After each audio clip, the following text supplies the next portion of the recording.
ನಮಸ್ಕಾರ. ಎಸ್ ನ್ಯೂಸ್ಗೆ ಸ್ವಾಗತ. ನಾನು ಎಸ್ ದೇವೇಂದ್ರಗೌಡ. ಇಂದಿನ ಮುಖ್ಯಾಂಶಗಳು: petrol, diesel, LPG gas, CNG ಬೆಲೆ ಏರಿಕೆ ವಿರೋಧಿಸಿ ಪ್ರಗತಿಪರ ಸಂಘಟನೆಯಿಂದ ಪ್ರತಿಭಟನೆ. ಸಿಂಧನೂರು ಬಸ್ ನಿಲ್ದಾಣದ ಶೌಚಾಲಯದಲ್ಲಿ ಸಾರ್ವಜನಿಕರಿಂದ ಅಕ್ರಮವಾಗಿ ಹಣ ವಸೂಲಿ, ಯುವ ಕರ್ನಾಟಕ ವೇದಿಕೆ ಆರೋಪ. ಜವಳಗೆರೆ ಪ್ರಾಥಮಿಕ ಆರೋಗ್ಯ ಕೇಂದ್ರದಲ್ಲಿ ಸಸಿ ನೆಟ್ಟು ವಿಶ್ವ ಪರಿಸರ ದಿನ ಆಚರಣೆ.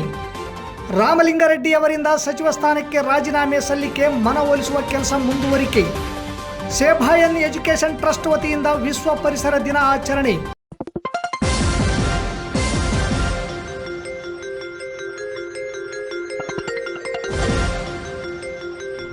ಎಸ್ ನ್ಯೂಸ್, ಇದು ನಿಮ್ಮ ಧ್ವನಿ. ವಾರ್ತೆಗಳ ವಿವರ. ಬಿಜೆಪಿ ನೇತೃತ್ವದ ಕೇಂದ್ರ ಸರ್ಕಾರ petrol, diesel, LPG gas, CNG ಬೆಲೆಗಳನ್ನು ಮೇಲಿಂದ ಮೇಲೆ ಏರಿಕೆ ಮಾಡುವ ಮೂಲಕ ದೇಶದ ಜನರ ಹೊಟ್ಟೆಯ ಮೇಲೆ ಬರೆ ಎಳೆದಿದೆ. ಇದರಿಂದ ಅಗತ್ಯ ವಸ್ತುಗಳ ಬೆಲೆ ಗಗನಕ್ಕೇರಿದೆ. ಜನರು ತೀವ್ರ ಸಂಕಷ್ಟ ಎದುರಿಸುತ್ತಿದ್ದಾರೆ. ಹಾಗಾಗಿ ಈ ಕೂಡಲೇ ಇಂಧನಗಳ ಬೆಲೆ ಇಳಿಸಬೇಕೆಂದು ಆಗ್ರಹಿಸಿ ಪ್ರಗತಿಪರ ಸಂಘಟನೆಗಳ ಒಕ್ಕೂಟದಿಂದ ಇಂದು ಬಸವ ಸರ್ಕಲ್ನಿಂದ ತಹಸೀಲ್ದಾರ್ ಕಚೇರಿವರೆಗೆ ಟ್ರ್ಯಾಕ್ಟರ್ಗೆ ಹಗ್ಗ ಕಟ್ಟಿ ಹಗ್ಗ ಎಳೆಯುವ ಮೂಲಕ ವಿನೂತನವಾಗಿ ಪ್ರತಿಭಟನೆ ನಡೆಸಲಾಯಿತು. 5 ರಾಜ್ಯಗಳ ಚುನಾವಣೆಗಳಲ್ಲಿ ಭರಪೂರ್ ಭರವಸೆಗಳನ್ನು ನೀಡಿ ಚುನಾವಣೆಗಳು ಮುಗಿಯುತ್ತಿದ್ದಂತೆಯೇ ಕೇಂದ್ರ ಸರ್ಕಾರ ಬೆಲೆ ಏರಿಕೆ ಮಾಡಿದೆ. ಇಂಧನ ಬೆಲೆ ಏರಿಕೆ ಕೇವಲ ಪೆಟ್ರೋಲ್, ಡೀಸೆಲ್ ಬಳಕೆದಾರರಿಗೆ ಮಾತ್ರ ಸಂಬಂಧಪಟ್ಟ ವಿಚಾರ ಮಾತ್ರವಲ್ಲದೆ ಸಮಾಜದ ಜನಜೀವನದ ಬಹುತೇಕ ವಲಯಗಳ ಮೇಲೆ ಪರಿಣಾಮ ಬೀರುತ್ತದೆ. ಸರಕುಗಳ ಬೆಲೆ ದುಬಾರಿಯಾಗಿ ಜನರು ಕೊಳ್ಳುವ ಶಕ್ತಿ ಕ್ಷೀಣಗೊಂಡಿದೆ. ಈಗಾಗಲೇ ಸಂಕಷ್ಟದಲ್ಲಿರುವ ಜನಸಾಮಾನ್ಯರನ್ನು ಇದು ಮತ್ತಷ್ಟು ಬಿಕ್ಕಟ್ಟಿಗೆ ತಳ್ಳಲಿದೆ ಎಂದು ಪ್ರತಿಭಟನಾಕಾರರು ಆಕ್ರೋಶ ವ್ಯಕ್ತಪಡಿಸಿದರು. ಈ ಸಂದರ್ಭದಲ್ಲಿ ಸಂಘಟನೆಯ ಸಂಚಾಲಕ ಚಂದ್ರಶೇಖರ್ ಗೊರೆಬಾಳ್ ಅವರು ಮಾತನಾಡಿ, ದೇಶದ ಒಟ್ಟು ಸರಕು ಸಾಗಣೆಯಲ್ಲಿ ರಸ್ತೆ ಸಾರಿಗೆಯ ಪಾಲು 71% ಬಸ್ ಪ್ರಯಾಣ, ಲಾರಿ ಟ್ರಾನ್ಸ್ಪೋರ್ಟ್, ಮಕ್ಕಳ ವಾಹನ ವೆಚ್ಚ ಎಲ್ಲವೂ 15% ಹೆಚ್ಚಳಗೊಂಡಿವೆ. ತೈಲ ಬೆಲೆ ಹೆಚ್ಚಳದಿಂದ ದಿನಬಳಕೆ ಅಗತ್ಯ ವಸ್ತುಗಳು ಅಷ್ಟೇ ಅಲ್ಲದೆ ರಸಗೊಬ್ಬರ ಸೇರಿದಂತೆ ನೂರಾರು ವಸ್ತುಗಳ ಬೆಲೆ ಹೆಚ್ಚಳಕ್ಕೆ ಕಾರಣವಾಗಿದೆ. ಪ್ರಸ್ತುತ ಮುಂಗಾರು ಹಂಗಾಮು ಆರಂಭವಾಗಿದ್ದು ರೈತರಿಗೆ ರಸಗೊಬ್ಬರ ಕೊರತೆಯಾಗಿದೆ. ಕೃಷಿ ಚಟುವಟಿಕೆ ಕೈಗೊಳ್ಳಲು ರೈತರು ಪೆಟ್ರೋಲ್ ಬಂಕ್ಗಳ ಮುಂದೆ ಕ್ಯಾನ್ ಹಿಡಿದು ನಿಲ್ಲುವಂತಾಗಿದೆ. ದಿನವಿಡೀ ಸರದಿ ಸಾಲಲ್ಲಿ ನಿಂತರೂ ಎಲ್ಪಿಜಿ ಗ್ಯಾಸ್ಗಳು ಸಾರ್ವಜನಿಕರಿಗೆ ಸುಲಭವಾಗಿ ಸಿಗದಂತಾಗಿವೆ.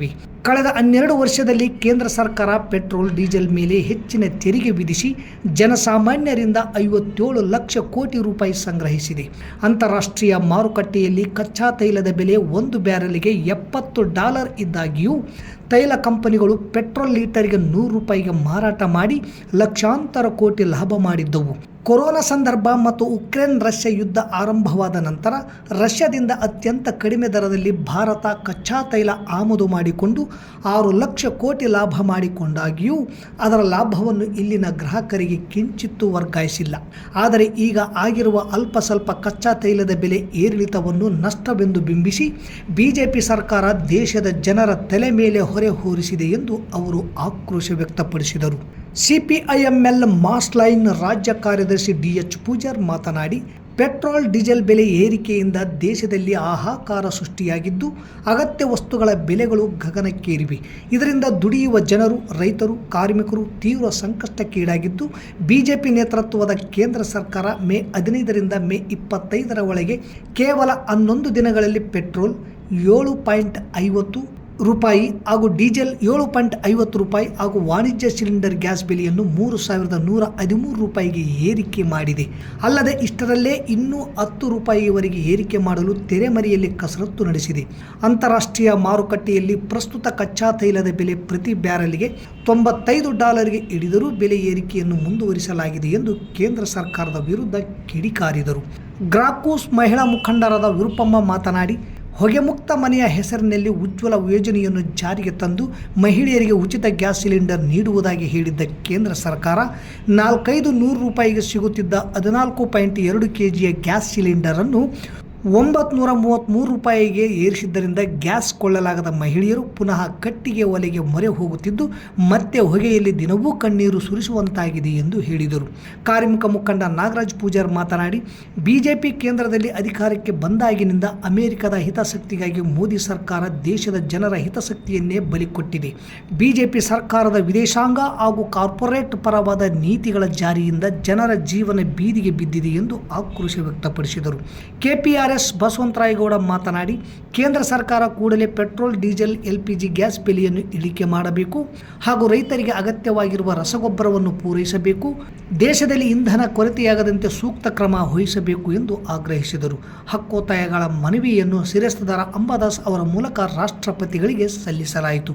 ಈ ಸಂದರ್ಭದಲ್ಲಿ ಮುಖಂಡರಾದ DH ಪೂಜಾರ್, ಬಾಸುಮಿಯಾ, ಚಂದ್ರಶೇಖರ್ ಕ್ಯಾತ್ನಟ್ಟಿ, DH ಕಂಬಳಿ, ರಮೇಶ್ ಪಾಟೀಲ್ ಬೇರ್ಗಿ, ಚಿಟ್ಟಿ ಬಾಬು ಬೂದಿವಾಳ್ ಕ್ಯಾಂಪ್, ಹುಸೇನ್ ಸಾಬ್, S ದೇವೇಂದ್ರಗೌಡ ಸಮುದಾಯ, Basavaraj Ekki, Kasim Sab carpenter, Krishnamurthy Dumati, Haji Sab, Basavaraj Badarli, Veeresh, Shankar Gurikar, Manjunath Gandhinagar, M Gopalakrishna, K Mariyappa, Hanumantha, Panduranga, Basavaraj Konde, Basavaraj Belagurki, Gangappa Hosalli, Basha Sab, Murthiyappa, Venkatesh E Bommanal, Sharanappa Bommanal, Nagesh Gowda, Virupakshi Gowda, B Lingappa, Veeresh Nayak, Hanumantha, Anwar Pasha, Honnurappa, Renukamma, Sharanamma Patil, Kanakappa, Bhimanagowda, Hanchinal Nagappa, Sharanappa Murmel camp, Subhan Sab, Adesh ಸೇರಿದಂತೆ ಅನೇಕರಿದ್ದರು. ದೇಶದಾದ್ಯಂತ ಪೆಟ್ರೋಲ್, ಡೀಸೆಲ್ ಅಷ್ಟೇ ಅಲ್ಲದೆ ಎಲ್ಲ ವಸ್ತುಗಳ ಬೆಲೆಗಳು ಇವತ್ತು ಹೆಚ್ಚಾಗಿದೆ. ಅದನ್ನು ವಿರೋಧಿಸಿ ದೇಶದಾದ್ಯಂತ ಸಾಮಾನ್ಯ ರೈತರು, ಕಾರ್ಮಿಕರು, ಕೂಲಿಕಾರರೆಲ್ಲ ಇವತ್ತು ಹೋರಾಟ ಮಾಡ್ತಾ ಇದ್ದಾರೆ. ಸಿಂಧನೂರಿನ ಸಂಘಟನೆಗಳು, ಸಿಂಧನೂರಿನ ಮಹಿಳೆಯರು, ಸಿಂಧನೂರಿನ ಬೇರೆ ಬೇರೆ ಪ್ರಗತಿಪರರು ಕೂಡ ಇವತ್ತು ಪೆಟ್ರೋಲ್, ಡೀಸೆಲ್ ಬೆಲೆಯನ್ನು ಇಳಿಸಲೇಬೇಕು ಅನ್ನೋ ಕೂಗಿನೊಂದಿಗೆ ಇವತ್ತು ಹೋರಾಟವನ್ನು ಹಮ್ಮಿಕೊಂಡಿದ್ದೀವಿ. ಗೆಳೆಯರೇ, ಕಳೆದ ತಿಂಗಳು ಮೇ ತಿಂಗಳಲ್ಲಿ ಕೇಂದ್ರ ಸರ್ಕಾರ 5 ರಾಜ್ಯಗಳ ಚುನಾವಣೆಗಳನ್ನು ನಡೆಸಿ ಚುನಾವಣೆ ಮುಗಿತಾ ಇದ್ದಂಗೆ ಇವತ್ತು ಪೆಟ್ರೋಲ್, ಡೀಸೆಲ್ ಬೆಲೆಗಳನ್ನು ಏರಿಸ್ತಾ ಇದೆ. ಚುನಾವಣೆಯಲ್ಲಿ ಹಲವಾರು ಭರವಸೆಗಳನ್ನು ಜನರಿಗೆ ಕೊಟ್ಟು, ಸುಳ್ಳು ಹುಸಿ ಭರವಸೆಗಳನ್ನು ಕೊಟ್ಟು ನಿಮ್ಮನ್ನೆಲ್ಲ ಉದ್ಧಾರ ಮಾಡ್ತೀವಿ, ಭಾರತವನ್ನು ವಿಕಸಿತ ಭಾರತ ಮಾಡ್ತೀವಿ ಅಂತೇಳಿ ಘೋಷಣೆ ಕೊಟ್ಟಿರುವಂಥ ಕೇಂದ್ರ ಸರ್ಕಾರ ಚುನಾವಣೆ ಮುಗಿತಿದ್ದಂಗೆ ಡೀಸೆಲ್, ಪೆಟ್ರೋಲ್, ಗೊಬ್ಬರ, ಅಡಿಗೆ ಅನಿಲ ಎಲ್ಲ ವಸ್ತುಗಳ ಬೆಲೆಗಳು ಸಹಿತ ಹೆಚ್ಚು ಮಾಡಲಿಕ್ಕೆ ಇವತ್ತು ಕಾರಣಕರ್ತ ಆಗಿದೆ. ನಾವು ಗಮನಿಸಬೇಕು, ಡೀಸೆಲ್, ಪೆಟ್ರೋಲ್ ಬೆಲೆ ಏರಲಿಕ್ಕೆ ಕೇಂದ್ರ ಸರ್ಕಾರ ಹೇಳ್ತಿರೋದೇನಪ್ಪ ಅಂದರೆ, ಅಂತಾರಾಷ್ಟ್ರೀಯ ಮಾರ್ಕೆಟಲ್ಲಿ ತೈಲದ ಬೆಲೆ ಹೆಚ್ಚಾಗಿದೆ, ಯುದ್ಧ ನಡೀತಾ ಇದೆ, ಅದರಿಂದ ನಾವು ಹೆಚ್ಚು ಮಾಡ್ತಾ ಇದ್ದೀವಿ ಅಂತ ಕೇಶವರು ಹೇಳ್ತಿದ್ದಾರೆ. ಆದರೆ ಅದು ಮಾತ್ರ ನಿಜ ಅಲ್ಲ. ಯಾಕಂತ ಹೇಳಿದರೆ ತೈಲದ ಬೆಲೆ ಕೆಲ ಮಟ್ಟಿಗೆ ಹೆಚ್ಚಾಗಿರಬಹುದು, ಆದರೆ ತೈಲ ಮಾರಾಟ ಮಾಡ್ತಕ್ಕಂಥ ಖಾಸಗಿ ಕಂಪನಿಗಳು ಲಾಭಕ್ಕಾಗಿ ಇವತ್ತು ಇಡೀ ತೈಲ ಸಂಪತ್ತನ್ನೆಲ್ಲ ಇವನು ಅವರಿಗೆ ದಾರಿ ಎರೆದು ಕೊಟ್ಟಿದ್ದಾರಲ್ಲ, ಅವರು ತೈಲದ ಬೆಲೆ ಕಡಿಮೆ ಆದರೂ ಸಹಿತ ಅದೇ ರೇಟಲ್ಲಿ ಮಾರಾಟ ಮಾಡ್ತಿದ್ದಾರೆ. ನಾವು ಹಿಂದೆ ಇತಿಹಾಸದಲ್ಲಿ ಎಂದೂ ಸಹ ಒಂದೇ ಸಾರಿ ಒಂದು 8 ದಿವಸದಲ್ಲಿ 15 ದಿವಸದಲ್ಲಿ 7.5 ರೂಪಾಯಿ ಪೆಟ್ರೋಲ್ ರೇಟನ್ನು, 7 ರೂಪಾಯಿ 38 ಪೈಸೆ ಡೀಸೆಲ್ ರೇಟ್ ಹೆಚ್ಚಾಗಿದ್ರೆ ಎಲ್ಲಿ ನೋಡಿದ್ದಿಲ್ಲ. ಮತ್ತೆ ಈಗೆಲ್ಲ ಮಾಧ್ಯಮದಲ್ಲಿ ಸುದ್ದಿ ಬಿಡ್ತಾ ಇದ್ದಾರೆ, ಏನಪ್ಪ ಅಂದರೆ ಇನ್ನಷ್ಟು ಡೀಸೆಲ್ ಮತ್ತು ಪೆಟ್ರೋಲ್ ರೇಟನ್ನು, ಗ್ಯಾಸಿನ ರೇಟನ್ನು ಹೆಚ್ಚು ಮಾಡ್ತಾರಂತೆ. ಸಿಂಧನೂರು ನಗರದ ಕೇಂದ್ರ ಬಸ್ ನಿಲ್ದಾಣದಲ್ಲಿರುವ ಸಾರ್ವಜನಿಕ ಶೌಚಾಲಯದಲ್ಲಿ ಉಚಿತವಾಗಿರುವ ಮೂತ್ರ ವಿಸರ್ಜನೆಗೂ ಹಾಗೂ ಕೇವಲ 2 ರೂಪಾಯಿ ಶುಲ್ಕ ಇರುವ ಶೌಚಾಲಯ ಬಳಕೆಗೂ 10 ರೂಪಾಯಿ ಅಕ್ರಮವಾಗಿ ಶುಲ್ಕ ವಸೂಲಿ ಮಾಡುವ ಹಗಲು ದರೋಡೆ ಮಾಡುತ್ತಿದ್ದು, ಇದರ ವಿರುದ್ಧ ಧ್ವನಿ ಎತ್ತಿದ ಯುವ ಕರ್ನಾಟಕ ವೇದಿಕೆ ತಾಲೂಕಾ ಅಧ್ಯಕ್ಷ ಅಯ್ಯಪ್ಪ ಮೇಟಿಗೆ ಜೀವ ಬೆದರಿಕೆ ಹಾಗೂ ಸುಳ್ಳು ಮೊಕದ್ದಮೆ ಹಾಕುವ ಹುನ್ನಾರ ಜೊತೆಗೆ ಶಹರ್ ಪೊಲೀಸ್ ಠಾಣೆಯ PI ವೀರಾರೆಡ್ಡಿಯು ಕೂಡ ಶಾಮೀಲಾಗಿದ್ದಾರೆಂದು ಆರೋಪ ಮಾಡಿದರು. ನಗರದ ಪತ್ರಿಕಾ ಭವನದಲ್ಲಿ ಇಂದು ಸುದ್ದಿಗೋಷ್ಠಿ ನಡೆಸಿ ಮಾತನಾಡಿದರು. ಭ್ರಷ್ಟಾಚಾರದ ಕುರಿತು ಸಾಕ್ಷ್ಯಾಧಾರಗಳ ಸಮೇತ ಸಿಂಧನೂರು ಘಟಕ ವ್ಯವಸ್ಥಾಪಕರಿಗೆ, ಜಿಲ್ಲಾ ವಿಭಾಗೀಯ ನಿಯಂತ್ರಣ ಅಧಿಕಾರಿಗಳಿಗೆ ದೂರು ಸಹ ನೀಡಲಾಗಿತ್ತು. ಆದರೆ ಆಡಳಿತ ಮಂಡಳಿಯು ಗುತ್ತಿಗೆದಾರನ ಪರವಾನಗಿ ರದ್ದುಪಡಿಸುವ ಬದಲು ಕೇವಲ 3,000 ರೂಪಾಯಿ ದಂಡ ವಿಧಿಸಿ ಇಡೀ ಪ್ರಕರಣ ಮುಚ್ಚಿ ಹಾಕುವ ಯತ್ನದಲ್ಲಿದೆ. ಸಾರಿಗೆ ಅಧಿಕಾರಿಗಳ ನಿರ್ಲಕ್ಷ್ಯ ಹೋರಾಟಗಾರರನ್ನು ಹತ್ತಿಕ್ಕುವ ಹುನ್ನಾರ ನಡೆದಿದೆ. ಶಿವರಾಮೇಗೌಡರ ಬಣದ ಕರವೇ ತಾಲೂಕು ಅಧ್ಯಕ್ಷ ಸುರೇಶ್ ಗೊಬ್ಬರ್ಕಲ್ ಎಂಬಾತನು, ಈ ಶೌಚಾಲಯದ ಗುತ್ತಿಗೆಯಲ್ಲಿ ನಾನು ಕೂಡ ಪಾಲುದಾರನಿದ್ದೇನೆ, ನಿನಗೆ ಜೀವದ ಮೇಲೆ ಆಸೆ ಇದ್ದರೆ ಸಾರಿಗೆ ಇಲಾಖೆಗೆ ನೀನು ನೀಡಿರುವ ದೂರನ್ನು ಈ ತಕ್ಷಣವೇ ಹಿಂಪಡೆದುಕೋ, ಇಲ್ಲದೆ ಹೋದರೆ ಏನು ಮಾಡಬೇಕು ಅಂತ ನಮಗೆ ಗೊತ್ತಿದೆ, ಅದನ್ನೇ ಮಾಡುತ್ತೇವೆ ಎಂದು ಗುತ್ತಿಗೆದಾರ ಮತ್ತು ಸುರೇಶ್ ಗೊಬ್ಬರ್ಕಲ್ ನೇತೃತ್ವದ ಗುಂಪೊಂದು ಪ್ರಾಣ ಬೆದರಿಕೆ ಹಾಕುತ್ತಿದೆ. ಅಲ್ಲದೆ ಸುಳ್ಳು ಹಣದ ಬೇಡಿಕೆ ಪ್ರಕರಣ ಸೇರಿದಂತೆ ಅನೇಕ ಗಂಭೀರವಾದ ಕ್ರಿಮಿನಲ್ ಪ್ರಕರಣಗಳನ್ನು ದಾಖಲಿಸಿ ನಿನ್ನನ್ನು ಜೈಲಿಗೆ ಕಳಿಸುತ್ತೇವೆ ಎಂದು ಬೆದರಿಸಲಾಗುತ್ತಿದೆ. ನಗರದ ಶಹರ ಠಾಣೆಯ PI ವೀರರೆಡ್ಡಿಯವರು ಈ ಭ್ರಷ್ಟ ಗುತ್ತಿಗೆದಾರ ಮತ್ತು ಸುರೇಶ್ ಗೊಬ್ಬರ್ಕಲ್ ಜೊತೆ ಸಂಪೂರ್ಣ ಶಾಮೀಲಾಗಿ ಠಾಣೆಗೆ ಕರೆದು ಇವರಿಬ್ಬರ ಜೊತೆಗೆ ರಾಜಿ ಮಾಡಿಕೋ, ಇಲ್ಲವಾದರೆ ನ್ಯಾಯಾಂಗ ಬಂಧನಕ್ಕೆ ಕಳುಹಿಸುತ್ತೇವೆ ಎಂದು ನೇರವಾಗಿ ಬೆದರಿಕೆ ಹಾಕಿದ್ದಾರೆ.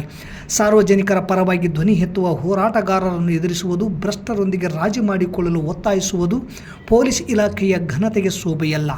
ಮೇಲ್ನೋಟಕ್ಕೆ PI ವೀರರೆಡ್ಡಿ ಶಾಮೀಲಾಗಿರುವುದು ಸ್ಪಷ್ಟವಾಗಿ ಗೋಚರವಾಗುತ್ತದೆ ಎಂದು ದೂರಿ, ಒಂದು ವೇಳೆ ನನ್ನ ಜೀವಕ್ಕೆ, ನನ್ನ ಕುಟುಂಬಕ್ಕೆ ಅಥವಾ ಯುವ ಕರ್ನಾಟಕ ವೇದಿಕೆ ಕಾರ್ಯಕರ್ತರಿಗೂ ಕೂಡ ತೊಂದರೆಯಾದರೆ ಗುತ್ತಿಗೆದಾರ ರಾಗೇಶ್, ಕರವೇ ಸುರೇಶ್ ಗೊಬ್ಬರ್ಕಲ್, PI ವೀರರೆಡ್ಡಿಯವರೇ ನೇರ ಹೊಣೆಗಾರರಾಗುತ್ತಾರೆ ಎಂದು ಆಪಾದಿಸಿದರು. ಕರಾರು ಒಪ್ಪಂದ ನಿಯಮಾವಳಿ ಉಲ್ಲಂಘಿಸಿದ ಗುತ್ತಿಗೆದಾರನ ಪರವಾನಗಿ ತಕ್ಷಣವೇ ರದ್ದುಗೊಳಿಸಿ ಆತನನ್ನು ಕಪ್ಪು ಪಟ್ಟಿಗೆ ಸೇರಿಸಬೇಕು. ನನ್ನ ಮೇಲೆ ಸುಳ್ಳು ಮೊಕದ್ದಮೆ ಹಾಗೂ ಜೀವ ಬೆದರಿಕೆಯ ಆತಂಕ ಇರುವುದರಿಂದ ಗೃಹ ಇಲಾಖೆ ಹಾಗೂ ಜಿಲ್ಲಾ ಪೊಲೀಸ್ ವರಿಷ್ಠಾಧಿಕಾರಿಗಳು ಸೂಕ್ತ ಪೊಲೀಸ್ ರಕ್ಷಣೆಯನ್ನು ಒದಗಿಸಬೇಕು. PI ವೀರರೆಡ್ಡಿ, ಕರವೇ ಸುರೇಶ್ ಗೊಬ್ಬರ್ಕಲ್ ನಡುವಿನ ಶಾಮೀಲಾತಿ ಬಗ್ಗೆ ಇಲಾಖೆ ಮಟ್ಟದ ತನಿಖೆಯಾಗಬೇಕು. ಕಾನೂನು ಬಾಹಿರವಾಗಿ ಬೆದರಿಸಿದ PI ಅವರನ್ನು ಅಮಾನತು ಮಾಡಬೇಕು ಹಾಗೂ ಸಿಂಧನೂರು ಮತ್ತು ಜಿಲ್ಲಾ ನಿಯಂತ್ರಣ ಅಧಿಕಾರಿಗಳ ವಿರುದ್ಧ ಶಿಸ್ತು ಕ್ರಮ ಜರುಗಿಸಬೇಕು ಎಂದು ಆಗ್ರಹಿಸಿ ಸಂಬಂಧಿಸಿದ ಉನ್ನತ ಮಟ್ಟದ ಅಧಿಕಾರಿಗಳು, ಪೊಲೀಸ್ ಇಲಾಖೆ, ಜಿಲ್ಲಾಡಳಿತ ಕಾನೂನು ಕ್ರಮ ಕೈಗೊಳ್ಳದೆ ಹೋದರೆ ಲೋಕಾಯುಕ್ತ ನ್ಯಾಯಾಧೀಕರಣ ಹಾಗೂ ರಾಜ್ಯ ಮಾನವ ಹಕ್ಕುಗಳ ಆಯೋಗದ ಮೊರೆ ಹೋಗುವುದಾಗಿ ಎಚ್ಚರಿಸಿದರು. ಈ ಸಂದರ್ಭದಲ್ಲಿ ಕೃಷ್ಣ ಸುಕಲ್ಪೇಟೆ, ಕಾಶಿಮಪ್ಪ ಗುಂಜಳಿ, ಹುಲ್ಗಪ್ಪ ಕನಸಾವು, ಸೋಮನಾಥ್, ಗಿರೀಶ್, ಶಶಿ ವಿರುಪಾಪುರ, ಲಂಕೆಪ್ಪ ಡಿ ಸೇರಿದಂತೆ ಅನೇಕರಿದ್ದರು. ಶಾಮೀಲಿದ್ದಾರೆ. ಅದರಲ್ಲಿ ಅವರ ಅಧಿಕಾರದಲ್ಲಿ ಏನೇ ಒಂದು ಕೇಸನ್ನ ಮಾಡಕ್ ಹೋದ್ರೆ ಅದರಲ್ಲಿ 302, 307 ಅಥವಾ ಗಂಭೀರ ಪ್ರಕರಣಗಳನ್ನು ಸೇರಿಸ್ತಾರೆ. ಒಂದು ಸಣ್ಣ ಪುಟ್ಟ ಬೈಕ್ಗಳು ಅಥವಾ ಜಗಳ ಆದ್ರೆ ಅದರಲ್ಲಿ ಇಂತಿಂತ ದೊಡ್ಡ ದೊಡ್ಡ ಪ್ರಕರಣಗಳನ್ನು ಸೇರಿಸಿ ಅವರನ್ನ ಜೈಲಿಗೆ ಹಾಕ್ತಕ್ಕಂಥದ್ದು ಅಥವಾ ಅವರ ಜೀವನವನ್ನ ಬರ್ಬಾದ್ ಮಾಡ್ತಕ್ಕಂಥ ಒಂದು ಕೆಲಸ ನಡೀತಾ ಇದೆ. ಇದು ಈ ಒಂದು ಅಧಿಕಾರಿಯಿಂದ ಸಾರ್ವಜನಿಕರಿಗೆ ಬಹಳ ಸಂಕಷ್ಟ ಆಗ್ತಾ ಇದೆ, ಬಹಳ ತೊಂದರೆ ಆಗ್ತಾ ಇದೆ. ಅದರ ಬದಲಾಗಿ ಇನ್ನೋರ್ವ ವ್ಯಕ್ತಿಯ ಬಗ್ಗೆ ನಾನು ಮಾತಾಡೋದಾದ್ರೆ, ಕರ್ನಾಟಕ ರಕ್ಷಣಾ ವೇದಿಕೆ ಶಿವರಾಮೇಗೌಡರು ಬಣ ಸಿಂಧನೂರು ತಾಲೂಕು ಅಧ್ಯಕ್ಷ ಅಂತ ಹೇಳ್ಕೊಂಡು ಸುರೇಶ್ ಗೊಬ್ಬರ್ಕಲ್ಲು ಈ ವ್ಯಕ್ತಿ ನನಗೆ ಆ ಶೌಚಾಲಯದ ದೂರನ್ನ ಹಿಂಪಡೆದುಕೋ, ಅದನ್ನ ತೆಗೆದುಕೋ, ಅದನ್ನ ವಾಪಸ್ ತಕೋಬೇಕು, ಇಲ್ಲ ಅಂತ ಹೇಳಿದ್ರೆ ನಿನಗೆ ಏನ್ ಮಾಡ್ಬೇಕು ಅದನ್ನ ಮಾಡ್ತೀನಿ ಅಂತ ಬೆದರಿಕೆ ಹಾಕ್ತಿದ್ದಾನೆ. ಇದೆಷ್ಟು ಮಟ್ಟಿಗೆ ಸರಿ? ನಾವು ಇವತ್ತು ಸಾರ್ವಜನಿಕರ ಪರವಾಗಿ ಸಾರ್ವಜನಿಕರು 10 ರೂಪಾಯಿ ಕೊಟ್ಟು ಒಂದು ಸೇವೆಯನ್ನ ಪಡೆದುಕೊಳ್ತಿದ್ದಾರೆ. ಆದ್ರೆ ಅದು ಸರ್ಕಾರದ ನಿಯಮ, ನಿಗದಿತ ಶುಲ್ಕ 2 ರೂಪಾಯಿ ಇರುವಂತದ್ದು. ಅದನ್ನ ನಾವು ಇವತ್ತು ಯುವ ಕರ್ನಾಟಕ ವೇದಿಕೆ ತಾಲೂಕು ಅಧ್ಯಕ್ಷನಾದ ನಾನು ಅಯ್ಯಪ್ಪ ಮೇಟಿ ಪ್ರಶ್ನೆಯನ್ನ ಮಾಡಿದ್ದೇನೆ, ದೂರನ್ನ ಕೊಟ್ಟಿದ್ದೇನೆ. ತಾಲೂಕಿನ ಜವಳಗೆರೆ ಗ್ರಾಮದ ಪ್ರಾಥಮಿಕ ಆರೋಗ್ಯ ಕೇಂದ್ರದಲ್ಲಿ ಜಿಲ್ಲಾಡಳಿತ, ಜಿಲ್ಲಾ ಪಂಚಾಯತ್, ಜಿಲ್ಲಾ ಆರೋಗ್ಯ ಮತ್ತು ಕುಟುಂಬ ಕಲ್ಯಾಣ ಇಲಾಖೆ ರಾಯಚೂರು ಹಾಗೂ ತಾಲೂಕು ಆರೋಗ್ಯಾಧಿಕಾರಿಗಳ ಕಾರ್ಯಾಲಯ ಸಿಂಧನೂರು ಇವರ ಸಂಯುಕ್ತ ಆಶ್ರಯದಲ್ಲಿ ಸಸಿ ನೆಡುವ ಮೂಲಕ ವಿಶ್ವ ಪರಿಸರ ದಿನವನ್ನು ಆಚರಿಸಲಾಯಿತು. ವೈದ್ಯಾಧಿಕಾರಿ ಡಾಕ್ಟರ್ ಪ್ರೀತಾ ಮಾತನಾಡಿ, ಪ್ರತಿ ವರ್ಷದಂತೆ ಪರಿಸರ ಮಾಲಿನ್ಯ ಜಾಗತೀಕರಣ ಮತ್ತು ನೈಸರ್ಗಿಕ ಸಂಪನ್ಮೂಲಗಳ ನಾಶದಂತಹ ಗಂಭೀರ ಸಮಸ್ಯೆಗಳ ಬಗ್ಗೆ ಜಾಗತೀಕರಣ ಮಟ್ಟದಲ್ಲಿ ಜಾಗೃತಿ ಮೂಡಿಸುವುದು ಮತ್ತು ಪ್ರಕೃತಿಯ ಸಂರಕ್ಷಣೆಗೆ ಎಲ್ಲರನ್ನೂ ಪ್ರೇರೇಪಿಸುವುದು ಮುಖ್ಯಮಂತ್ರಿಗಳ ಉದ್ದೇಶವಾಗಿದೆ ಎಂದು ತಿಳಿಸಿದರು. ನಂತರ ಕ್ಷೇತ್ರ ತಾಲೂಕು ಆರೋಗ್ಯ ಶಿಕ್ಷಣಾಧಿಕಾರಿ ಗೀತಾ ಹಿರೇಮಠ್ ಮಾತನಾಡಿ, ಪರಿಸರ ಸಂರಕ್ಷಣೆ ಮತ್ತು ಮರಗಳನ್ನು ಬೆಳೆಸುವುದು ನಮ್ಮೆಲ್ಲರ ಹೊಣೆ. ಪ್ಲಾಸ್ಟಿಕ್ನಿಂದ ಉಂಟಾಗುವ ಮಾಲಿನ್ಯವನ್ನು ತಡೆಗಟ್ಟುವುದು ಮತ್ತು ನೈಸರ್ಗಿಕ ಸಂಪನ್ಮೂಲಗಳನ್ನು ಮಿತವಾಗಿ ಬಳಸುವುದು ಮತ್ತು ಮರುಬಳಕೆ ಮಾಡಲು ಪ್ರೇರೇಪಿಸುವುದು ನಮ್ಮೆಲ್ಲರ ಕರ್ತವ್ಯವಾಗಿದೆ ಎಂದರು. ನಂತರ ಕ್ಷೇತ್ರ ಆರೋಗ್ಯ ಶಿಕ್ಷಣಾಧಿಕಾರಿ ಬಾಲಪ್ಪ ಜವಳಗೆರೆ ಮಾತನಾಡಿ, ಪ್ಲಾಸ್ಟಿಕ್ ಬಳಕೆ ಕಡಿಮೆ ಮಾಡಿ ಪ್ರಕೃತಿಯನ್ನು ಉಳಿಸಿ, ಪರಿಸರ ಸಂರಕ್ಷಣೆ ನಮ್ಮೆಲ್ಲರ ಹೊಣೆ. ಭೂಮಿ ತಾಯಿಯನ್ನು ಉಳಿಸಿ ನಮ್ಮ ಭವಿಷ್ಯವನ್ನು ಭದ್ರಪಡಿಸಿಕೊಳ್ಳಿ ಎಂದು ಮನವಿ ಮಾಡಿದರು. ಈ ಸಂದರ್ಭದಲ್ಲಿ ಡಾಕ್ಟರ್ ಶಿವಾನಂದ, ರಾಧಾ, ನಬೀನಾ, ಪಾರ್ವತಿ, ನಿಂಗಮ್ಮ, ವಿಕಾಸ್ ಚಂದ್ರ, ದೀಪುರಾಯ್, ಅನಿಲ್ ನಾಯಕ್, ವಿಜಯಲಕ್ಷ್ಮಿ, ಮರಿಯಮ್ಮ, ಚಂದ್ರಕಲಾ ಡಿ ಸೇರಿದಂತೆ ಅನೇಕರಿದ್ದರು. ಸಿದ್ದರಾಮಯ್ಯ ಅವರ ಸಚಿವ ಸಂಪುಟದಲ್ಲಿ ನನಗೆ ಸಚಿವ ಸ್ಥಾನ ಕೊಟ್ಟರು. ಅದಕ್ಕಿಂತ ಮೊದಲು ಪೈರ್ತಿ ಸುರೇಶ್ ಅವರು ನನಗೆ ಸಿಎಂ ಬೆಂಗಳೂರು ಪೋರ್ಟ್ಫೋಲಿಯೋ ನೀಡುವುದಾಗಿ ತಿಳಿಸಿದ್ದಾರೆ ಎಂದರು. ಸರಿ ಎಂದೆ. ನಂತರ ನನಗೆ ಸಾರಿಗೆ ನೀಡಿದರು. ಆಗ ಕೇಳಿದಾಗ 2.5 ವರ್ಷದ ನಂತರ ಬದಲಾವಣೆ ಸಂದರ್ಭದಲ್ಲಿ ನೀಡುವುದಾಗಿ ತಿಳಿಸಿದ್ದರು. ಸುಮ್ಮನಾಗಿದ್ದೆ. ನಂತರ DKC ಅವರು ತಾವು ಸಿಎಂ ಆದ ನಂತರ ನೀಡುವುದಾಗಿ ತಿಳಿಸಿದ್ದರು. ಸರಿ ಎಂದೆ. ಈಗ ಜಲಸಂಪನ್ಮೂಲ ನೀಡಿದ್ದಾರೆ. ಹೀಗಾಗಿ 2 ಸಲ ನನಗೆ ಹೇಳಿ ನೀಡದೇ ಇರುವುದು ಬೇಸರವಾಗಿ ನನ್ನ ಆತ್ಮಸಾಕ್ಷಿ ವಿರುದ್ಧ ಕೆಲಸ ಮಾಡಲು ಸಾಧ್ಯವಿಲ್ಲದ ಕಾರಣ ನಾನು ಸಚಿವ ಸ್ಥಾನಕ್ಕೆ ರಾಜೀನಾಮೆ ನೀಡಿದ್ದೇನೆಂದು ರಾಮಲಿಂಗಾರೆಡ್ಡಿ ಅವರು ಸುದ್ದಿಗೋಷ್ಠಿ ನಡೆಸಿ ವಿವರಿಸಿದರು. ಈಗ ಇವರ ಹಾಗೆ KH ಮುನಿಯಪ್ಪ ಅವರು ಕೂಡ ಬೇಸರ ವ್ಯಕ್ತಪಡಿಸಿದ್ದು, ಸೀನಿಯರ್ ಆದ ನಮಗೆ ಸರಿಯಾಗಿ ನಡೆಸಿಕೊಳ್ಳುತ್ತಿಲ್ಲ ಎಂದು ಬೇಸರ ವ್ಯಕ್ತಪಡಿಸಿದ್ದಾರೆ. ವರಿಷ್ಠರನ್ನು ಭೇಟಿ ಮಾಡಿದ ನಂತರ ಆಯಾಮ್ ಯಾಪಿ ಎಂದು ತಿಳಿಸಿದ್ದಾರೆ. ಖಾತೆ ಸರಿಯಾಗಿಲ್ಲ, ಸೀನಿಯಾರಿಟಿ ಮೇಂಟೈನ್ ಆಗಿಲ್ಲ. ರಾಮಲಿಂಗಾರೆಡ್ಡಿ 8 ಸಾರಿ, ನಾನು 8 ಸಾರಿಗೆ ಈ ರೀತಿ 8, 7, 5, 6 ಎಲ್ಲ ಅದನ್ನ ಸಮತೋಲನವಾಗಿ ನೋಡ್ಬೇಕಾಗಿದೆ. ನಾನು ಅಖಿಲ ಭಾರತ ಕಾಂಗ್ರೆಸ್ ಅಧ್ಯಕ್ಷರಿಗೆ ಮನವಿ ಮಾಡ್ತೀನಿ, ತಾಯಿ ಸ್ಥಾನದಲ್ಲಿದ್ದೀರಿ, ಎಲ್ಲಾ ಮಕ್ಕಳನ್ನು ಒಂದೇ ತರ ನೋಡ್ಬೇಕು ಮತ್ತು ಸೀನಿಯಾರಿಟಿ ಮೇಂಟೈನ್ ಆಗ್ಬೇಕು. ಇವು ಮಾಡೋದ್ರಿಂದ ಮುಂದೆ 2028ಗೆ ಕಾಂಗ್ರೆಸ್ ಬರೋದಕ್ಕೆ ದಾರಿ ಆಗ್ತದೆ ಅಂತ ಹೇಳಿ ಅವ್ರಿಗೆ ಮನವಿ ಮಾಡ್ತೀನಿ. ಮತ್ತು ಏನ್ ಇವತ್ತು ಖಾತೆ ಕೊಟ್ಟಿದ್ದಾರೆ ಅದನ್ನ ಬದಲಾವಣೆ ಮಾಡಿ ಜನಸೇವೆ ಮಾಡುವಂತದನ್ನ, ಅನುಕೂಲ ಆಗುವಂತದನ್ನ ಕೊಡಬೇಕು ಅಂತ ನಾನು ಮನವಿ ಮಾಡ್ತೀನಿ. ಆಮೇಲೆ ನಮ್ಮ ಈಗಿನ ಮುಖ್ಯಮಂತ್ರಿಗಳು ಯಾರು ನಮ್ಮ ಶಿವಕುಮಾರ್ ಅವರು ಮತ್ತು ಅವರ ಸಹೋದರ DK ಸುರೇಶು ಇವರೆಲ್ಲ ನಮ್ಮ ಮನೆಗೆ ಬಂದು 2.5 ವರ್ಷ ಆದಮೇಲೆ ನಾನೇ ಚೀಫ್ ಮಿನಿಸ್ಟರ್ ಆಗ್ತೀನಿ, ಆಗ ನಿನಗೆ ಈ ಪೋರ್ಟ್ಫೋಲಿಯೋ ಬಿಟ್ಕೊಡ್ತೀನಪ್ಪ ಅಂತ. ನಾನು ಸಾಯಂಕಾಲ 4 ಗಂಟೆವರೆಗೂ ಇದ್ರು ನಮ್ಮ ಮನೇಲಿ, ಅಲ್ವೇನಪ್ಪ?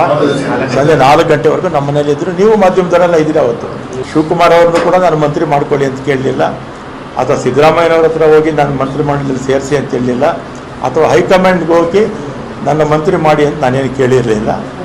ಮಾಡಿದ್ದಾರೆ, ಸಂತೋಷ. ಮತ್ತು ಅವತ್ತೇ ಶಿವಕುಮಾರ್ ಬೆಂಗಳೂರು ಪೋರ್ಟ್ಫೋಲಿಯೋ ನಿನಗೆ ಕೊಡ್ತೀನಪ್ಪ ಅಂತ ಹೇಳಿದರು. ಆಯಿತು ಅಂತ ಬಂದೆ. ನಾನು ಅದನ್ನು ಕೇಳಿರಲಿಲ್ಲ, ಅವ್ರಿಗೆ ಅದನ್ನು ಕೇಳಲಿಲ್ಲ, ಅವರೇ ವಾಲಂಟಿಯರಾಗಿ ಹೇಳಿದರು. ಆಮೇಲೆ ನೋಡಿದ್ರೆ ಈಗ ಜಲಸಂಪನ್ಮೂಲ ಕೊಟ್ಟಿದ್ದಾರೆ. ನಾನು 2 ಬಾರಿ ಕೂಡ ಅವರೇ ಕರೆದು ಕೊಡ್ತೀವಿ ಅಂತೇಳಿ ಆಮೇಲೆ ಬೇರೆಯವ್ರಿಗೆ ಆಯಿತು. ಅದಕ್ಕೆ ನನಗೆ ಬೇಸರ ಆಗಿ ಈ ಆತ್ಮಸಾಕ್ಷಿ ವಿರುದ್ಧವಾಗಿ ಕೆಲಸ ಮಾಡೋಕ್ಕೆ ಆಗ್ತಿಲ್ಲ ಅಂತೇಳಿ ಇವತ್ತು ನಾನು ರಾಜೀನಾಮೆ ಕೊಡ್ತಾ ಇದ್ದೀನಿ ಅಷ್ಟೇ. ಹಸಿರಿದ್ದರೆ ಉಸಿರಾಡೋಕೆ ಸಾಧ್ಯ, ಹಸಿರೇ ನಮ್ಮ ಉಸಿರು. ಈಗ ಎಲ್ಲ ರೀತಿಯಲ್ಲೂ ಕೂಡ ಮಲಿನ ಕಾಣುತ್ತಿದ್ದೇವೆ. ವಾಯು ಮಾಲಿನ್ಯ, ಪರಿಸರ ಮಾಲಿನ್ಯ, ಹೀಗೆ ಅನೇಕ ಮಾಲಿನ್ಯಗಳ ವಿರುದ್ಧ ನಾವೆಲ್ಲರೂ ಒಂದು ಸಂಕಲ್ಪ ಮಾಡಬೇಕಾಗಿದೆ ಎಂದು ಹಿರಿಯ ವಕೀಲರಾದ SS ಹಿರೇಮಠ್ ಹೇಳಿದರು. ಶೇಬಾಯನ್ ಎಜುಕೇಷನ್ ಟ್ರಸ್ಟ್ನ ವತಿಯಿಂದ ವಿಶ್ವ ಪರಿಸರ ದಿನಾಚರಣೆಯ ಅಂಗವಾಗಿ ಸಿಂಧನೂರು ನಗರದ ಮಲ್ಲಾಪುರ ರಸ್ತೆಯಲ್ಲಿರುವ ಆಶ್ರಮ ಕಟ್ಟಿಸುವ ಖಾಲಿ ಜಾಗದ ಸುತ್ತಲೂ ಮತ್ತು ರಸ್ತೆ ಬದಿಯಲ್ಲಿ ಟ್ರಸ್ಟ್ನ ಮಾಲೀಕರಾದ ಟಿಂಕು ದತ್ತ ಮತ್ತು ವಿಷ್ಣು ದತ್ತ ಅವರ ನೇತೃತ್ವದಲ್ಲಿ ಸುಮಾರು 50ಕ್ಕೂ ಹೆಚ್ಚು ಸಸಿಗಳನ್ನು ವಿಶ್ವ ಪರಿಸರ ದಿನಾಚರಣೆ ಆಚರಿಸಿ ಸಸಿ ನೆಟ್ಟು ಮಾತನಾಡಿದ ಅವರು, ನಮ್ಮ ಪರಿಸರವನ್ನು ಸ್ವಚ್ಛವಾಗಿ ಇಡುವಂತಹ ಸಾಮಾಜಿಕ ಜವಾಬ್ದಾರಿ ಹೊಣೆಗಾರಿಕೆ ನಮ್ಮೆಲ್ಲರ ಮೇಲಿದೆ. ಈ ಶೇಬಾಯನ್ ಎಜುಕೇಷನ್ ಟ್ರಸ್ಟ್ನ ಮಾಲೀಕರು ಸಾಮಾಜಿಕ ಜವಾಬ್ದಾರಿ ಅರಿತುಕೊಂಡು ಪರಿಸರವನ್ನು ಸಸಿ ನೆಡುವುದರ ಮೂಲಕ ಪರಿಸರ ಜಾಗೃತಿಯನ್ನು ಮೂಡಿಸಿದ್ದು ಬಹಳ ವಿಶೇಷವಾಗಿದೆ ಎಂದರು. ಈ ವೇಳೆ ರಾಮಕೃಷ್ಣ ಆಶ್ರಮದ ಪರಮಾನಂದ ಸ್ವಾಮಿಗಳು, ಟಿಂಕು ದತ್ತ, ವಿಷ್ಣು ದತ್ತ, ನೇತ್ರತಜ್ಞ ಡಾಕ್ಟರ್ ಚನ್ನನಗೌಡ, ಸಹನಾ ಹಿರೇಮಠ್, ಪಿಪಿಲಾ, ಭೀತಿಕಾ, ಆನಂದ್, ಬಿಜೆಪಿ ರಾಜ್ಯ ಕಾರ್ಯಕಾರಿ ಸದಸ್ಯರು ಹಾಗೂ ಅಲ್ಪಸಂಖ್ಯಾತ ಮೋರ್ಚಾದ ಸಿರಾಜ್, ಪ್ರಭು ದೇವರಗುಡಿ ಹಾಗೂ ಸುದೀಪ್ ಸೇರಿದಂತೆ ಅನೇಕರು ಭಾಗವಹಿಸಿ ಸಸಿ ನೆಟ್ಟು ವಿಶ್ವ ಪರಿಸರ ದಿನಾಚರಣೆ ಆಚರಿಸಿದರು. ಇಲ್ಲಿಗೆ ವಾರ್ತಾ ಪ್ರಸಾರ ಮುಕ್ತಾಯವಾಯಿತು. ನಿರಂತರ ಸುದ್ದಿಗಾಗಿ ವೀಕ್ಷಿಸಿ S ನ್ಯೂಸ್, ಇದು ನಿಮ್ಮ ಧ್ವನಿ. ನಮಸ್ಕಾರ. ಪ್ರಿಯ ಪಾಲಕರೇ, ನಿಮ್ಮ ಮಕ್ಕಳ ಉಜ್ವಲ ಭವಿಷ್ಯಕ್ಕಾಗಿ ಕೇಂದ್ರ ಮತ್ತು ರಾಜ್ಯ ಸರ್ಕಾರದಿಂದ ಮಾನ್ಯತೆ ಪಡೆದಿರುವ ಸನ್ರೈಸ್ ಗ್ರೂಪ್ ಆಫ್ ಇನ್ಸ್ಟಿಟ್ಯೂಷನ್ ಹಾಗೂ D pharmacy, nursing, paramedical college Sindhanur ಸಂಸ್ಥೆಗೆ ಇಂದೇ ಭೇಟಿ ನೀಡಿ ಆರೋಗ್ಯ ಕ್ಷೇತ್ರದಲ್ಲಿ ನಿಮ್ಮ ಭವಿಷ್ಯವನ್ನು ನಿರ್ಮಿಸಿಕೊಳ್ಳಿ. ಕಾಲೇಜಿನಲ್ಲಿರುವ ಕೋರ್ಸ್ಗಳು: ಡಿ ಫಾರ್ಮಸಿ ಅವಧಿ 2 ವರ್ಷ, ವಿದ್ಯಾರ್ಹತೆ PUC ಸೈನ್ಸ್ ಪಾಸ್ ಅಥವಾ NIOS ಪಾಸ್. ನರ್ಸಿಂಗ್ GNM ಅವಧಿ 3 ವರ್ಷ, ವಿದ್ಯಾರ್ಹತೆ PUC ಕಲಾ ವಿಜ್ಞಾನ ಮತ್ತು ವಾಣಿಜ್ಯ. Paramedical college DMLT, DHI, DOT and AT ಅವಧಿ 3 ವರ್ಷ, ವಿದ್ಯಾರ್ಹತೆ SSLC ಹಾಗೂ ದ್ವಿತೀಯ PUC ವಿಜ್ಞಾನ ಪಾಸ್. ಈ ಸಂಸ್ಥೆಯ ವಿಶೇಷತೆಗಳು: ಅನುಭವಿ ಹಾಗೂ ನುರಿತ ಉಪನ್ಯಾಸಕರಿಂದ ಬೋಧನೆ, ವಿದ್ಯಾರ್ಥಿಗಳಿಗೆ ಪ್ರಾಯೋಗಿಕ ಹಾಗೂ ವೈದ್ಯಕೀಯ ಕಲಿಕಾ ಅನುಭವವನ್ನು ಹೆಚ್ಚಿಸುವ ಉದ್ದೇಶದಿಂದ ಸಿಂಧನೂರು ಪಟ್ಟಣದ ವಿವಿಧ ಆಸ್ಪತ್ರೆಗಳಲ್ಲಿ ವೈದ್ಯರು ಮತ್ತು ಹಿರಿಯ ನರ್ಸ್ಗಳ ಮಾರ್ಗದರ್ಶನದಲ್ಲಿ ಪ್ರಾಯೋಗಿಕ ಕಲಿಕೆ. ಪ್ರತಿ ಶನಿವಾರ ತಜ್ಞ ವೈದ್ಯರಿಂದ ವಿಶೇಷ ಉಪನ್ಯಾಸ. ವಿದ್ಯಾರ್ಥಿಗಳಿಗೆ ಕಲಿಕಾ ಅನುಭವಕ್ಕಾಗಿ ಸಿಂಧನೂರು ಹಾಗೂ ವಿವಿಧ ನಗರದ ವೈದ್ಯರ ವತಿಯಿಂದ ಉಚಿತವಾಗಿ ನಡೆಯುವ ಸುಮಾರು ಆರೋಗ್ಯ ತಪಾಸಣಾ ಶಿಬಿರ ಹಾಗೂ ಸ್ವಯಂ ಪ್ರೇರಿತ ರಕ್ತದಾನ ಶಿಬಿರದಲ್ಲಿ ವಿದ್ಯಾರ್ಥಿಗಳು ಭಾಗವಹಿಸಿ ವಿಶೇಷ ಕಲಿಕಾ ಅನುಭವವನ್ನು ಪಡೆದಿರುತ್ತಾರೆ. ಸಮಾಜದಲ್ಲಿ ಆರೋಗ್ಯದ ಅರಿವು ಮೂಡಿಸುವ ಉದ್ದೇಶದಿಂದ ವಿದ್ಯಾರ್ಥಿಗಳ ಸಹಭಾಗಿತ್ವದಲ್ಲಿ ವಿವಿಧ ಆರೋಗ್ಯ ಜಾಗೃತಿ, ಆರೋಗ್ಯ ಜಾಥಾ ಕಾರ್ಯಕ್ರಮಗಳು ಹಾಗೂ ಆರೋಗ್ಯ ಶಿಕ್ಷಣ ಚಟುವಟಿಕೆಗಳನ್ನು ಹಮ್ಮಿಕೊಳ್ಳಲಾಗುತ್ತದೆ. ಪರಿಸರ ಸ್ವಚ್ಛತೆ ಮತ್ತು ಆರೋಗ್ಯಕರ ಜೀವನ ಶೈಲಿಯ ಕುರಿತು ಜನರಲ್ಲಿ ಅರಿವು ಮೂಡಿಸಲಾಗುತ್ತದೆ. ಸುಸಜ್ಜಿತ ಕಟ್ಟಡಗಳು, ಸ್ಮಾರ್ಟ್ ಕ್ಲಾಸಸ್, ಆಧುನಿಕ ಲ್ಯಾಬ್ ಸೌಲಭ್ಯಗಳು ಹಾಗೂ ಪ್ರಾಯೋಗಿಕ ತರಬೇತಿ ವ್ಯವಸ್ಥೆ, ವಿದ್ಯಾರ್ಥಿಗಳ ಸುರಕ್ಷತೆಗಾಗಿ ಸಿಸಿ ಕ್ಯಾಮೆರಾ ಅಳವಡಿಸಲಾಗಿದೆ. ವಿದ್ಯಾರ್ಥಿಗಳಿಗೆ ವಿವಿಧ ಖಾಸಗಿ ಆಸ್ಪತ್ರೆಗಳು ಹಾಗೂ ವಿವಿಧ ಫಾರ್ಮಾ ಕಂಪನಿಗಳ ಸಹಯೋಗದಲ್ಲಿ ಕ್ಯಾಂಪಸ್ ಸಂದರ್ಶನದ ಮೂಲಕ ನೇರ ಉದ್ಯೋಗದ ಅವಕಾಶವನ್ನು ಕಲ್ಪಿಸಲಾಗುತ್ತದೆ. ಪ್ರವೇಶಕ್ಕಾಗಿ ಹಿಂದೆ ಸಂಪರ್ಕಿಸಿ. ಇರ್ಫಾನ್ ಕೆ, ಅಧ್ಯಕ್ಷರು, Sunrise D pharmacy nursing paramedical college, Vasavi Kalyana ಮಂಟಪದ ಮುಂಭಾಗ, PWD ಕ್ಯಾಂಪ್, ರಾಯಚೂರು ರಸ್ತೆ, ಸಿಂಧನೂರು. Mobile number 8197143588, 8904242655, 90367313855.